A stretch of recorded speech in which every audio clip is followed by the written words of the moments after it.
Coming up in this video, I am going to be disassembling my BikeBug bicycle engine in order to reach the fuel pump to make a little repair. So stay tuned.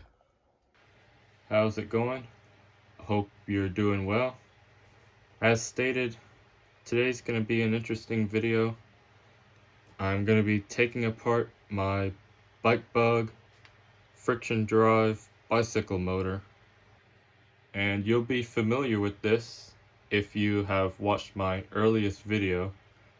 This came off of my blue Sears Free Spirit Sheffield bicycle, which is a long title for a bike, but that's what this thing normally sits on and pulls.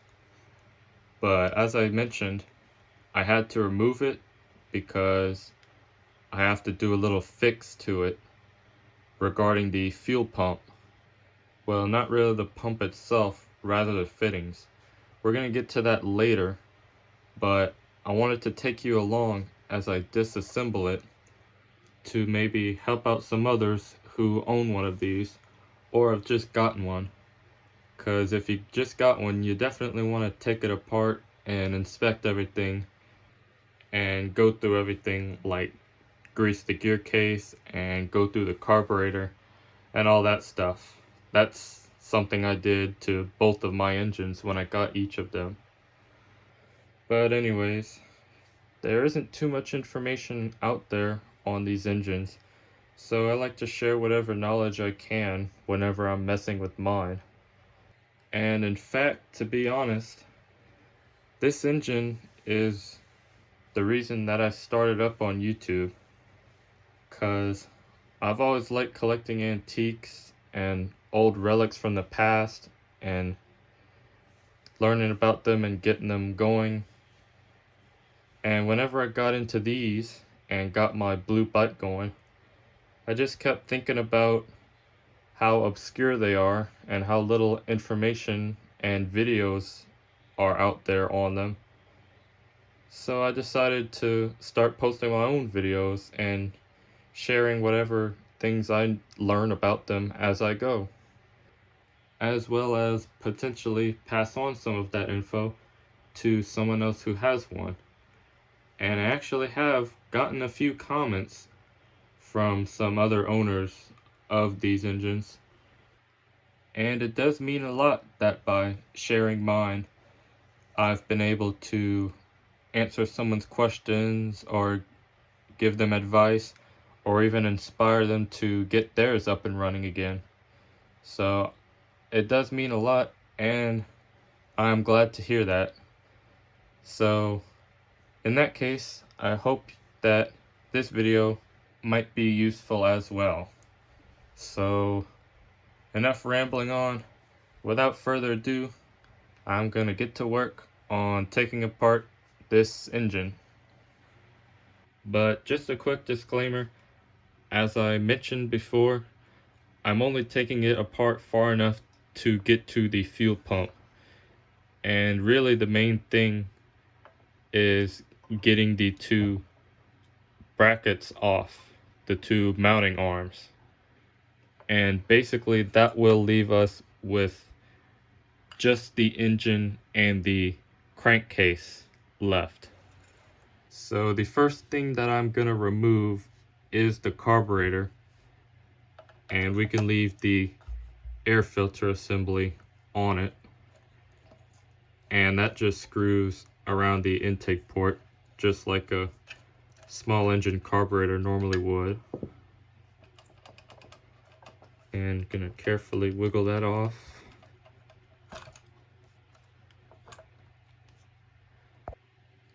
And before that comes off, we're gonna have to take our two fuel lines off. The smaller one being the supply and the larger one being the return line.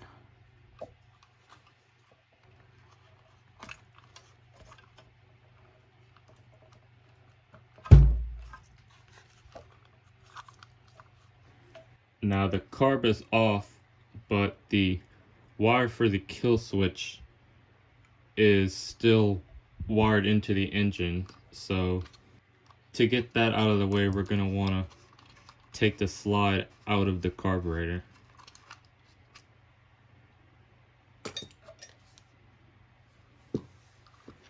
Now, before I get any further, I did want to mention that even though I'm working on this particular model of the Tanaka engine, if you have one of the later ones with the cover, like the one that's on my Schwinn tricycle, the disassembly is going to be pretty much the same, other than A, you got to take the cover off, and B, you have the plastic gas tank instead of the metal one. And that is going to have an extra bracket that comes off of the crankcase that the plastic tank will screw to. But once you're past that, the disassembly of the mounting arms is pretty much identical. Just wanted to point that out. Now the next thing I'm going to take off of here is the gas tank. And there is 3 nuts holding that on the left side mounting arm. Well, there would be 3 nuts, but this stud is stripped out, so mine only has 2. But next we'll get this gas tank off.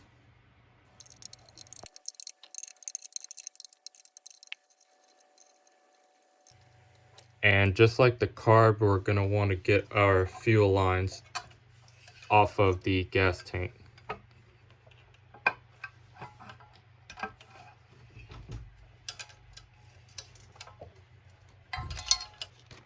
And make sure to bag and tag all your hardware.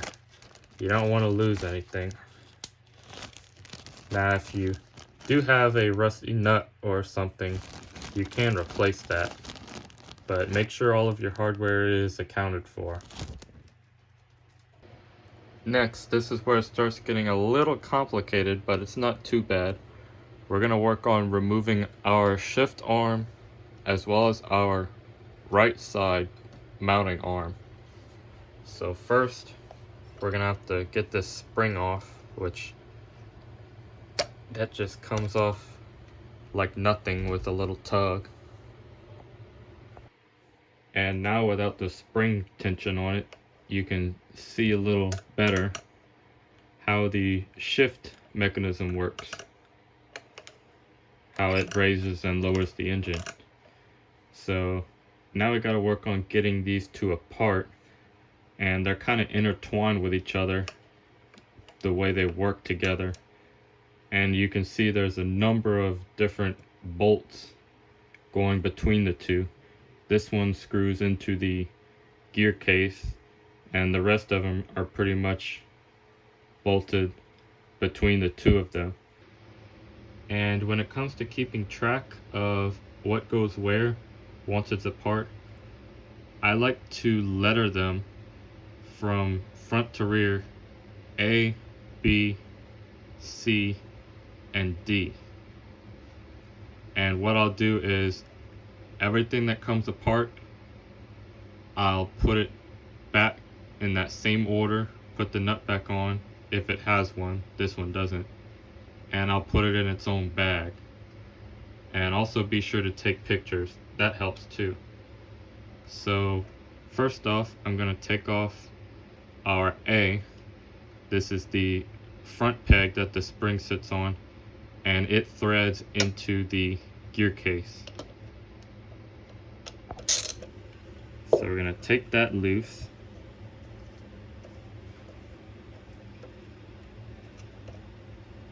The bolt, or whatever you want to call it, with the peg on it comes out.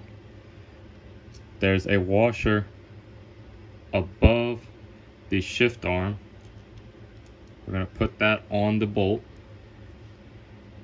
Now you want to be careful because when you lift on this, they're probably going to slide out. There's going to be a washer in between the shift arm and the mounting arm, or the frame, whatever you want to call it. So we're going to want to slide that out. So there it is, our washer that's between the two plates. We're going to take that out.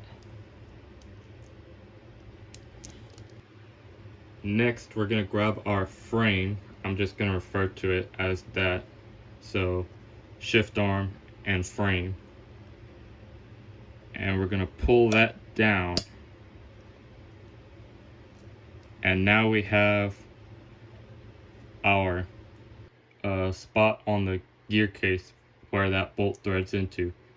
And the last thing we're going to remove is this concave washer looking thing. It sits with the bowl facing down on this piece right here, and that's under the frame. So that's everything for the A step of disassembling this part. Now we're going to move on to the B part. And just like the first one, we're going to need a 13mm socket up top, and underneath there's going to be a 10mm nut. So first we're going to break those loose.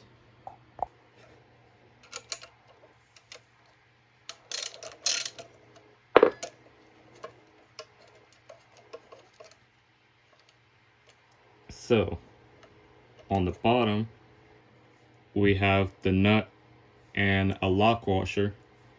I'm not sure if there's supposed to be a flat washer. Mine doesn't. Next we're going to get our bolt out, but once again we want to be careful, because as you can see, this time there are two washers in between the shifter and the frame, and this has to do with allowing them to slide past each other when you're shifting. And you'll also note that there is a third washer on the top of the shift arm.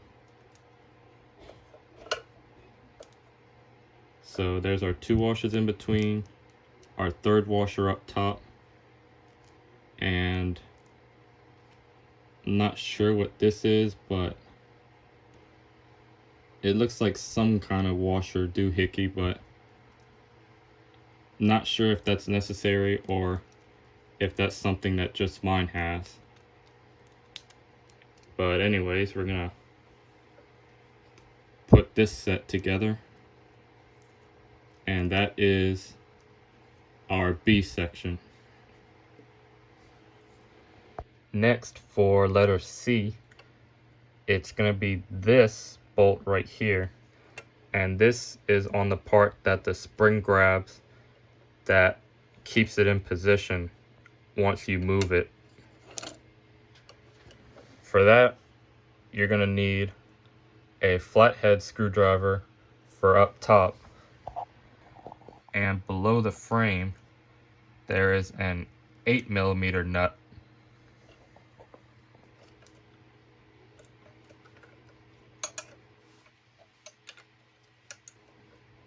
Now this one's a lot different. There is a spring in between the shift arm and the frame. Underneath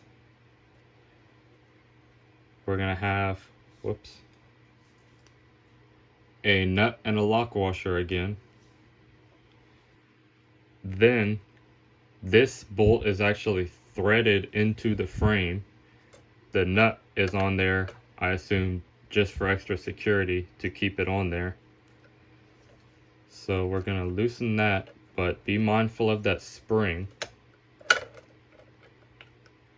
I'm gonna keep holding down on the shift arm.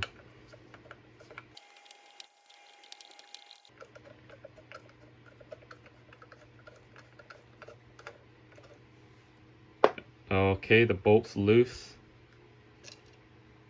And here it is. As you can see, it has a smooth part right here that rides in the groove on this spring arm part, whatever you would want to call that. Now, they're going to want to fall out. Ooh. Alright, there we go.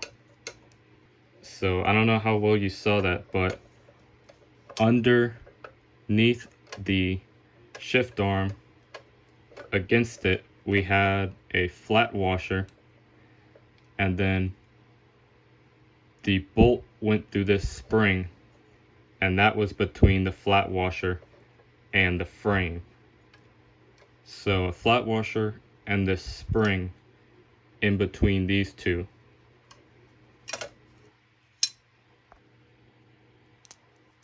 We're going to round up everything for C and set it aside. Now our shift arm is out of the picture. Real quick, I wanted to take a break and throw out a little tip about these shift knobs on your shifting arm. They are threaded and they just screw off like that. But I discovered one day when I was in my dad's shop and he has a drill press, and I was looking at the drill press handles and the knobs that are on them, and I said, that looks awfully familiar. And sure enough, it was almost identical to this.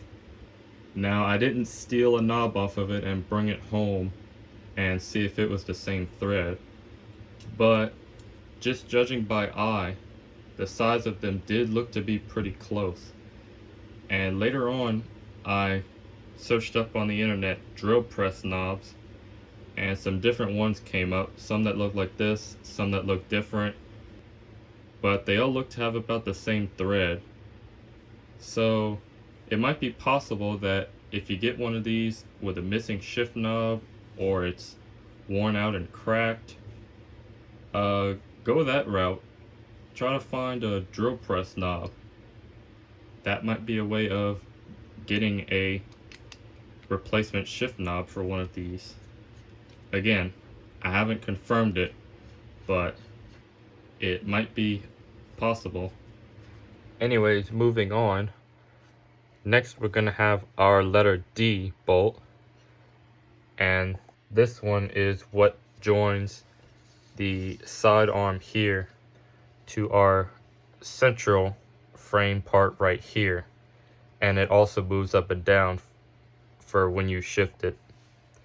Now this one, unlike the others, the bolt is facing up, the threads being facing up. We have an 8mm acorn nut up here, and down underneath we have our bolt head, which is 10mm.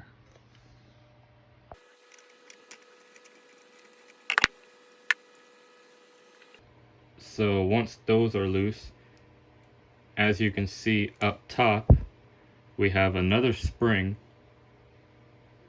a flat washer, and then the acorn nut. And underneath, we have another concave washer thing facing down against the bolt head like this. Nothing in between the two on this one.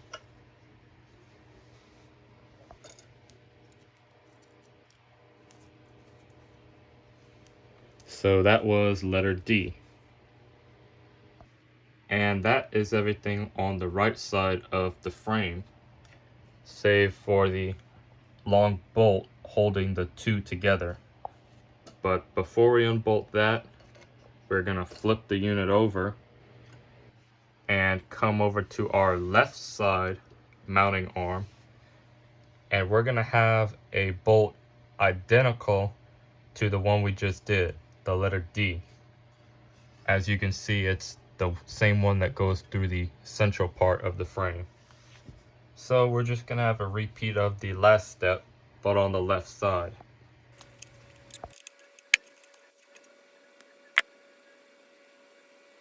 So now we can remove the long bolt in the back, holding the two side arms together through this piece.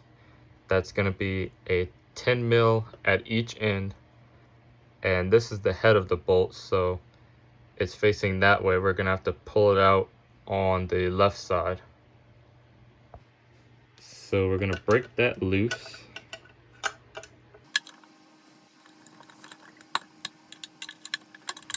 So as I take this all apart, I'm gonna support the engine with my hand here.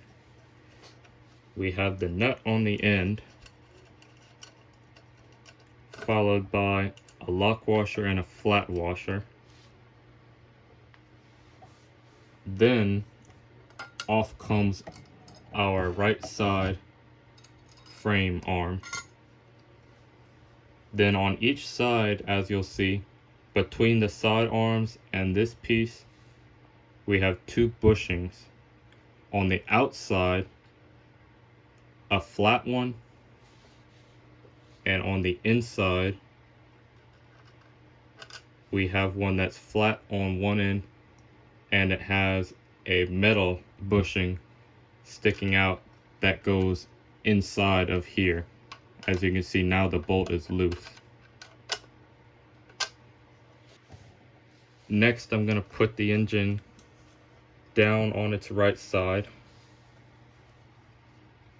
Now you'll note this is custom. This is my fuel primer bulb. I put this on here because my original one was shot. So for a normal case, disregard this. We're gonna pull our bolt out, and on this side there is only a flat washer. Whoops.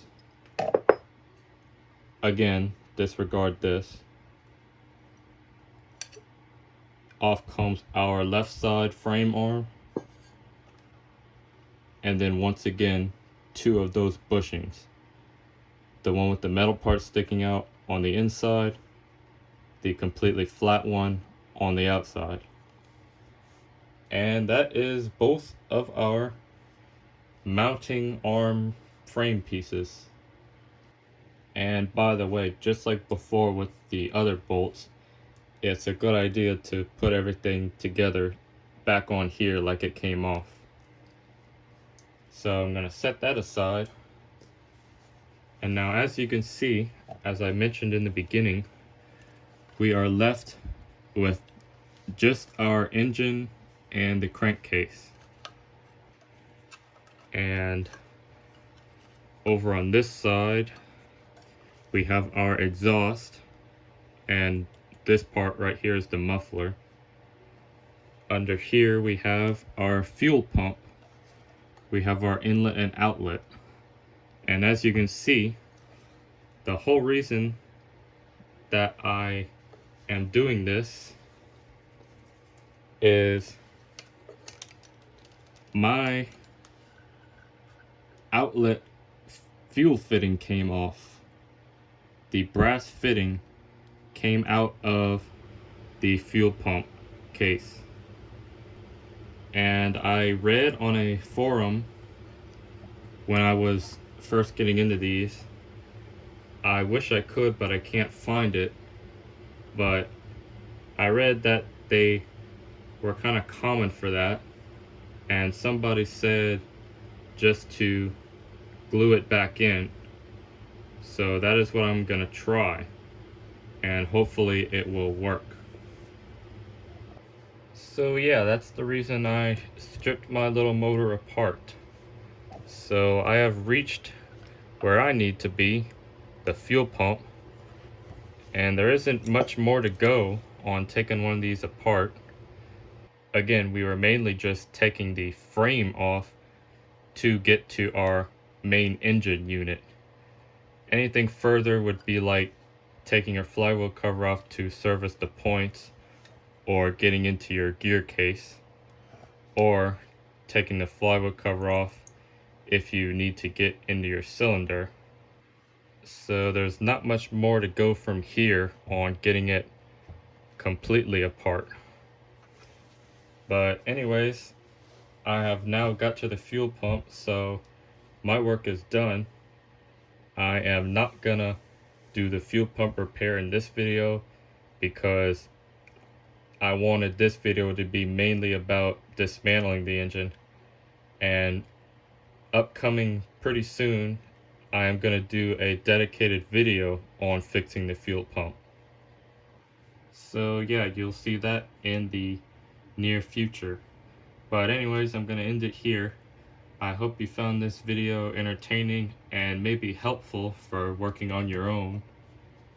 And I always said that if I needed to take my engine off and take it apart for anything, that I would do some maintenance or repair videos. And here we are. But I know these things are obscure, so I know I'm catering to a niche market, but it's all about preserving things like this and keeping them going and continuing to have fun with them for years and years to come. So if you did find this video helpful on working on yours, I am glad it did, and stay tuned for that upcoming fuel pump video. And in the meantime, check out some of my other bike bug videos, and I want to thank you again for watching, and take care.